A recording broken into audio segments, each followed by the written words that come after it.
दोस्तों नमस्कार। स्वागत है मेरे YouTube channel P K Yadav socialist पे।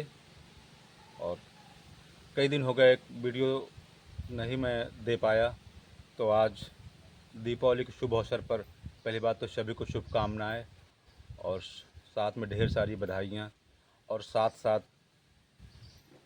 दीपावली क्यों मनाते हैं, कैसे मनाते हैं और उसका क्या क्या इतिहास है, इसके बारे में चर्चा करेंगे, तर्क देंगे और हम आप लोग अ, जुड़ेंगे एक दूसरे से। और चैनल में अगर नए हैं, चैनल को लाइक एवं सब्सक्राइब ज़रूर करें, शेयर करें, जिससे कि हमारा मोटिवेशन बढ़ता रहे, मनोबल बढ़ता रहे और इसके साथ साथ आपको नई नई जानकारियाँ मैं देता रहूं। और वैसे बहुत सारी चीज़ें हैं ऐसी जो दीपावली के बारे में जानकारी हैं, बहुत से लोग जानते हैं, बहुत से लोगों को भ्रांतियाँ हैं, बहुत से लोग इस बारे में क्या क्या चीज़ें कहते हैं।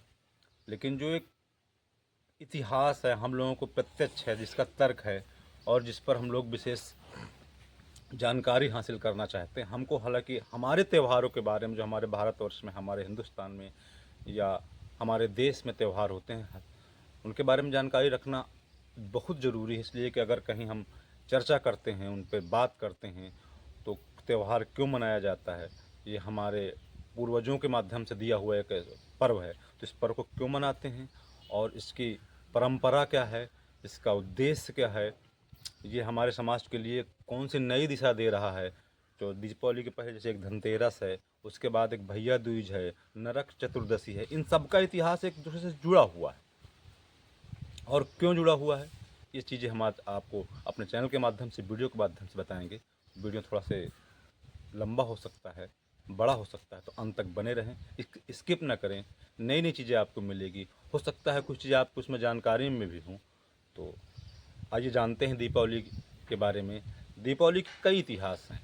वैसे आज एक नई चीज़ है, जैसे कुछ लोग कहते हैं कि आज ही के दिन राम, जो अयोध्या के राजा दशरथ के पुत्र, जिन्हें हम लोग भगवान का दर्जा देते हैं, महापुरुष का दर्जा देते हैं, वो आज ही के दिन अयोध्या लौट के आए थे।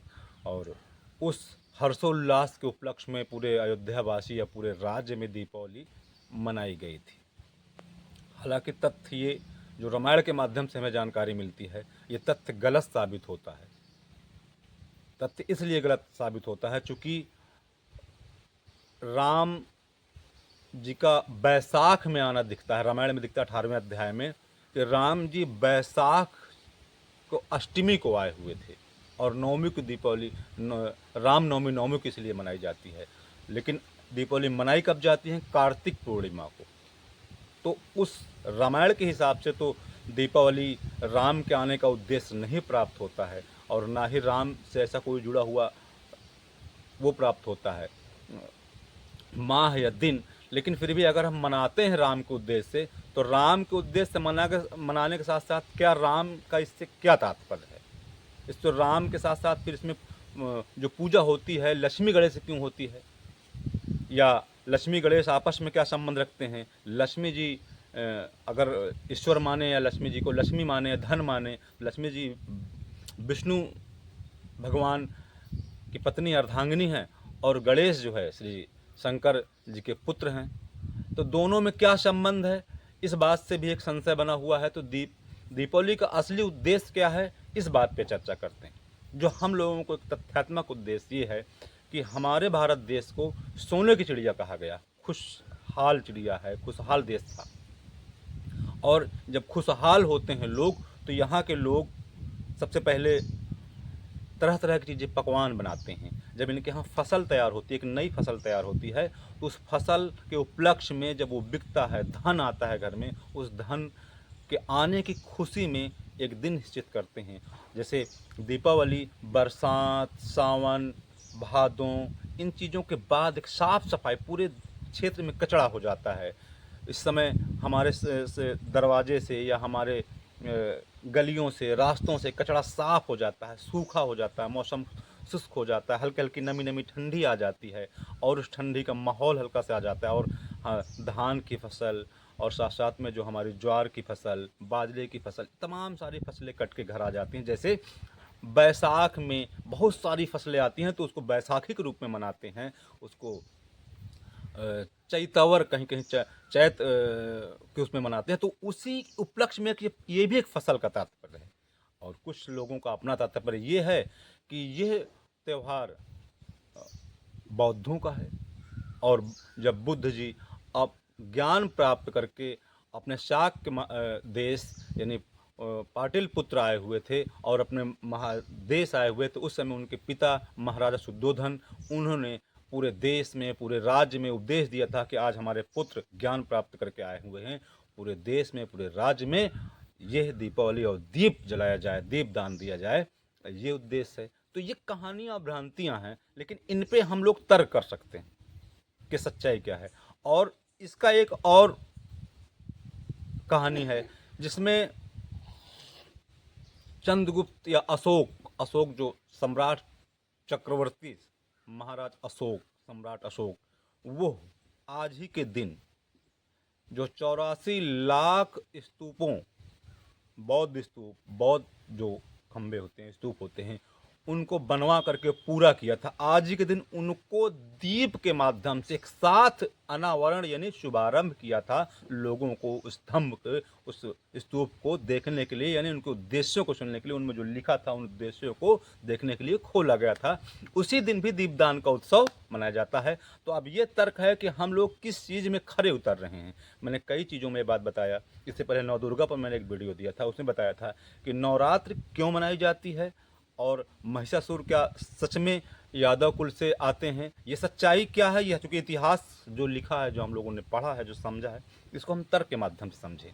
मेरे कहने का तात्पर्य ये नहीं है कि हम लोग यादव या हमारा समाज या राम के वंशज जरूरी नहीं कि ठाकुर ही होंगे, या कृष्ण के वंशज, या कृष्ण यादवों के वंशज हैं, या राम ठाकुरों के वंशज है, या सम्राट अशोक जो है मौर्यों के वंशज है। इन चीज़ों का तात्पर्य नहीं है, चूँकि पीढ़ियाँ हैं, पीढ़ियों का अलग अलग तात्पर्य निकलता है। तो हम लोग तर्क के माध्यम से स्वयं साबित कर लें अपने आप में बैठ के कि हमारा इतिहास कहता क्या है। चूँकि पीछे जो इसका इतिहास है, बहुत सारी चीज़ें 2200 ईसा पूर्व इतिहास अशोक का है, और उस समय तमाम सारी चीज़ें जो खुल के आती हैं, यह साबित होता है कि यह सच्चाई है कि बुद्ध जी महाराज जी, उन्होंने आज जो ज्ञानपथ के पाटिल पुत्र आए हुए थे, पाटिल आए हुए थे, गया है हुए थे अपने बिहार, जो आज हमारे भारत में बिहार में उपस्थित है, उस समय जो दीपदान महोत्सव मनाया गया था, लोगों के अंदर एक जागरण पैदा हुआ था, वो ज्ञान का जागरण। इसका एक और उद्देश्य, उस समय जो दीपावली मनाया गया था, उसका भी उद्देश्य सच साबित होते दिख रहा है, और सम्राट अशोक का भी सच साबित दिख रहा है। लेकिन राम के मामले में थोड़ा सा संशय बना हुआ है कि क्या, चूँकि वो बैसाख में आए हुए थे और दीपावली मनाई जा रही है कार्तिक पूर्णिमा को, तो थोड़ा अंतर है। और रामायण के लेखने में भी थोड़ा सा अंतर इस बात का दिख रहा है। तो तात्पर्य मुझे बौद्ध का और सम्राट अशोक का और ये जो किसान वाली चीज़ें हैं, इनसे मिलता है। तो हम लोग तर्क के माध्यम से इसको समझ सकते हैं। दूसरी स्थिति एक ये आती है कि हम लोग, एक जो सही दिशा होती है, दीपावली के दिन लोग जुआ खेलते हैं, सट्टा लगाते हैं। तो जब हम लक्ष्मी गणेश की पूजा करते हैं, तो सट्टा किस बात का, जुआ किस बात का।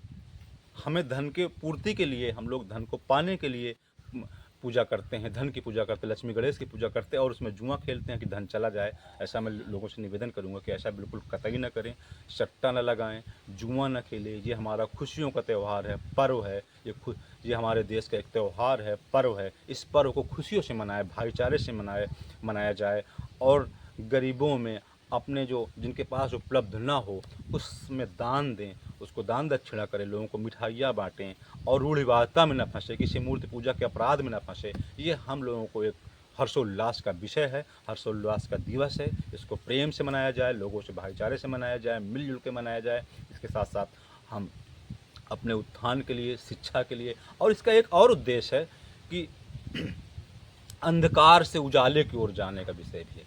जहाँ जहाँ एक और कहानी से जुड़ी हुई है कि दीपावली जहाँ सूरज की रोशनी नहीं जाती है, वहाँ हम दीप जला करके वहाँ उजाला फैलाएं, या ज्ञान का दीपक जलाएं। ज्ञान जब प्राप्त होता है, उसके दीपक को भी हम दीपावली के रूप में मान सकते हैं। तो इसकी तमाम सारी भ्रांतियाँ हैं।